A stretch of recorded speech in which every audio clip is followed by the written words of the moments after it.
Hello students of class 9th. Now let's move on to our new chapter, Civics chapter first. What is democracy and why democracy?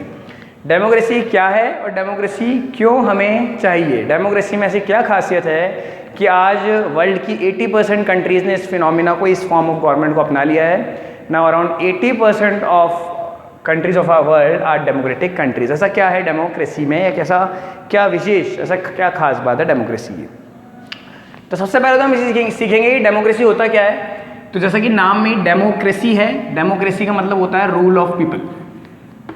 जब rule किसका हो, शासन किसका चल रहा हो, लोगों का हो. तो democracy is a form of government in which the rulers are elected by the people. है ना, जो रूलर्स हैं उनको कौन इलेक्ट करता है? पीपल इलेक्ट करते हैं ना. बात क्या है, हम लिख रहे हैं रूल ऑफ पीपल. तो आप लोगों को क्वेश्चन हो सकता है कि रूल पीपल कहाँ कर रहे हैं. आज मैं इस भारत का नागरिक हूँ, लेकिन मैं तो रूल नहीं कर रहा, है ना. कोई और पर्सन है, आप हैं, हम रूल तो नहीं कर रहे हैं, हम तो घर पे बैठे हैं अपने. लेकिन हाँ, जिनको हमने चुना है वो तो रूल कर रहे हैं, है ना. वो हमारे हिसाब से जो हम चाहते हैं वैसा रूल कर रहे हैं इस कंट्री को. यानी कि ये है कि यहाँ पे मैं एक वर्ड और जोड़ देता हूँ, इनडायरेक्ट. तो ये बिल्कुल सही हो जाएगा इंडिया के हिसाब से. लेकिन आपको डेफिनेशन लिखेंगे तो उसमें रूल ऑफ पीपल ही लिखना पड़ेगा. इनडायरेक्टली रूल कर रहे हैं हम. इनडायरेक्टली मतलब कि हम रूल नहीं कर रहे हैं, हम किसी से रूल करवा रहे हैं. किससे? हमारे एमपी से, member of parliament, member of legislative assembly, chief minister, CM and prime minister, PM. ये सब हमारे द्वारा ही चुने गए हैं और ये रूल कर रहे हैं, कंट्री को चला रहे हैं हमारे बिहाफ पे. ये सब आंसरेबल है हमें. हम जो इनसे चाहते हैं, अगर ये टाइम टू टाइम नहीं करते तो हमारे पास पावर है कि अगले इलेक्शन में इनको वोट ना करें.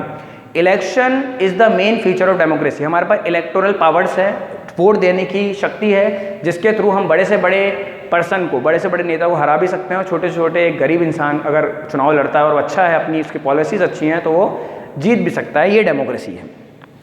तो फीचर्स क्या हैं डेमोक्रेसी के, आपको इसमें पढ़ना है. तो मीनिंग हो गया, फीचर्स में भी आपको मीनिंग ही पढ़ाए जाएंगे. तो डेमोक्रेसी की जो फीचर्स हैं वो ये हैं कि जो रूलर्स हम इलेक्ट करते हैं वो सारे डिसीजन लेंगे. तो रूलर्स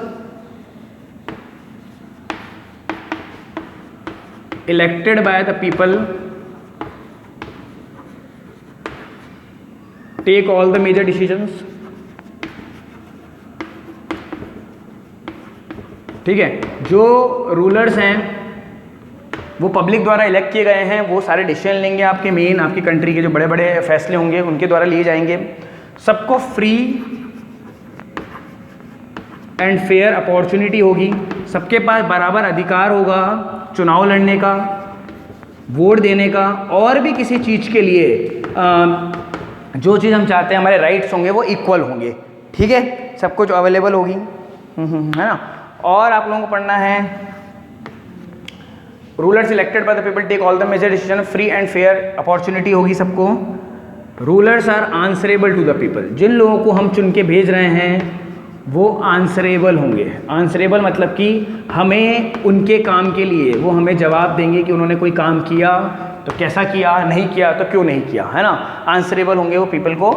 और एक और बात, वो काम करेंगे कॉन्स्टिट्यूशन की लिमिट में रहकर. क्योंकि मैंने आपको पहले भी बताया है कि सबसे बड़ा हमारे देश में क्या है, कॉन्स्टिट्यूशन है, हमारा संविधान है, हमारा कानून है.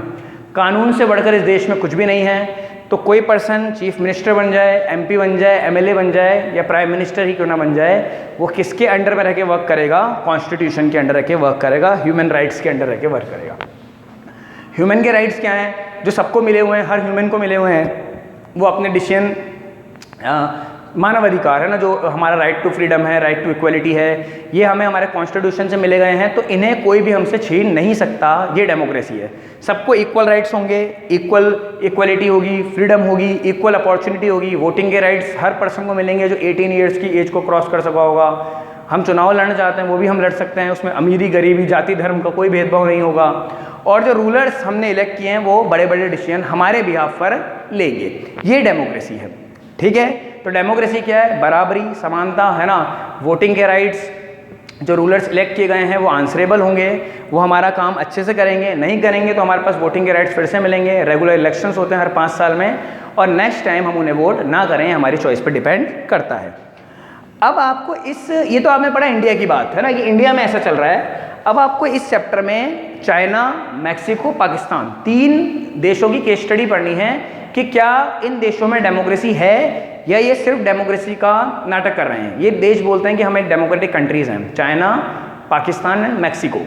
चाइना पाकिस्तान तो एशियन कंट्रीज़ है, मैक्सिको अमेरिकन कंट्री है। तो इनमें हम ये देखेंगे कि सही में ये कंट्रीज़ डेमोक्रेटिक हैं या सिर्फ डेमोक्रेसी होने का नाटक करते हैं। तो एक तरह से आप ये रफ कॉपी में लिख लीजिए इसको, नोट्स कॉपी में अपने, जो आपने एक कॉपी मेंटेन की होगी, जिसको आपको चेक तो नहीं कराना होता, चेक तो आपको क्लास वर्क ही कराना होता है जो आपका अपलोड होता है।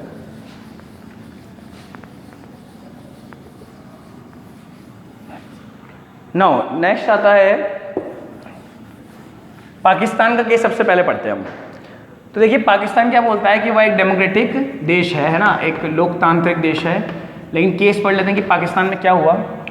पाकिस्तान में एक डेमोक्रेटिक कंट्री, एक गवर्नमेंट चल रही थी, प्राइम मिनिस्टर अपनी गद्दी पर बैठे थे, काम कर रहे थे। रातों रात अक्टूबर 1999 में क्या होता है कि वहाँ के मिलिट्री कूप, मिलिट्री के अधिकारी एक बहुत बड़े, जिनका नाम था परवेज मुशर्रफ,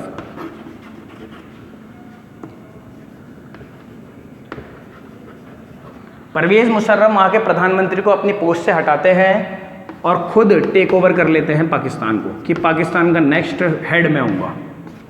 ठीक है, खुद की पोस्ट को चेंज करके वो प्रेसिडेंट नाम कर देते हैं खुद की पोस्ट का,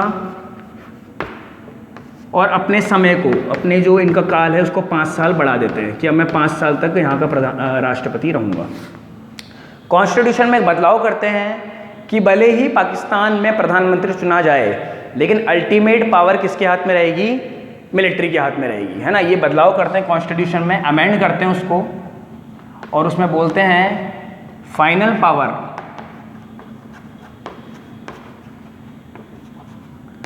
रेस्ट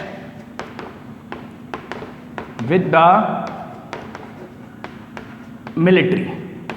ठीक है, जो मिलिट्री है, देश की सेना है, पाकिस्तान की सेना है, वो ही पाकिस्तान को चलाएगी, ये बोलते हैं। ठीक है, तो नाम क्या है? परवेज मुशर्रफ। ईयर क्या है? अक्टूबर 1999। ये सब रातों रात हो गया है ना। उन्हें मन में आया बस कि यहाँ के प्रधानमंत्री को हटाना है। उन्होंने रेवोल्यूशन किया, रेफरेंडम कराया और वहाँ के प्रधानमंत्री को अपनी पोस्ट से हटाया। खुद ने टेक ओवर किया, खुद की पोस्ट का नाम दे दिया प्रेसिडेंट ऑफ पाकिस्तान। अपने पोस्ट को 5 साल के लिए एक्सटेंड कर लिया। उसके बाद उसके बाद क्या करा उन्होंने? कॉन्स्टिट्यूशन में बदलाव किया कि भले ही पाकिस्तान में प्राइम मिनिस्टर चुना जाएगा समय, बट फाइनल पावर किसके हाथ में होगी? मिलिट्री होगी। जब भी उन्हें लगेगा कि प्राइम मिनिस्टर अपने ढंग से काम नहीं कर रहे, अच्छे से काम नहीं कर रहे, मिलिट्री टेक ओवर कर लेगी, मिलिट्री सारा रूल अपने अंडर में ले लेगी। अब आप सोचिए, क्या पाकिस्तान में चुनाव हुए? क्या इलेक्शंस हुए? क्या बिल्कुल नहीं हुए, है ना। एक कोई किसी ने वोटिंग में पार्टिसिपेट नहीं किया, कोई इलेक्शन नहीं हुए, पब्लिक का कोई रोल नहीं है। पब्लिक ने जिन प्रधानमंत्री को चुन के भेजा था उन्हें ऐसे ही हटा दिया गया बिना किसी रीज़न के। एक परवेज मुशर्रफ नाम के एक पर्सन आए, हालांकि मिलिट्री हेड थे, ये माना जा सकता है, लेकिन मिलिट्री का काम देश को चलाना नहीं है, है ना। मिलिट्री का काम बॉर्डर्स को प्रोटेक्ट करना है। लेकिन पाकिस्तान में क्या हो रहा है? पूरी तरीके से मिलिट्री का रूल है। आज पाकिस्तान के इमरान खान वहाँ के प्राइम मिनिस्टर है तो सही, लेकिन उन्हें भी हमेशा यही डर रहता है कभी भी मिलिट्री चाहेगी तो मुझे अपनी पोस्ट से हटा देगी। क्यों? क्योंकि अब तो परवेज मुशर्रफ ने कॉन्स्टिट्यूशन में ही लिख दिया कि है ना, final power rest with the military, कि फाइनल पावर तो मिलिट्री के हाथ में ही है, प्रधानमंत्री तो किसी काम का नहीं है। तो वहाँ के प्रधानमंत्री को तो हमेशा ही डर रहेगा कि अगर मैं मिलिट्री के हिसाब से काम नहीं करूँगा तो मुझे तो कभी भी हटा दिया जाएगा।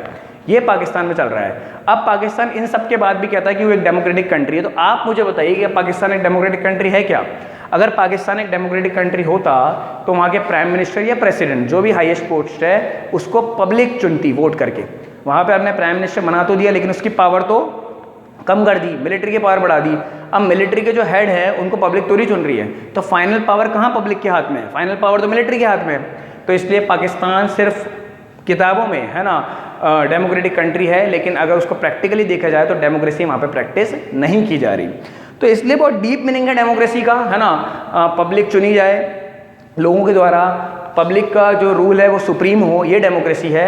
ये जो पाकिस्तान में हुआ ये डेमोक्रेसी नहीं है जो परवेज मुशर्रफ ने किया।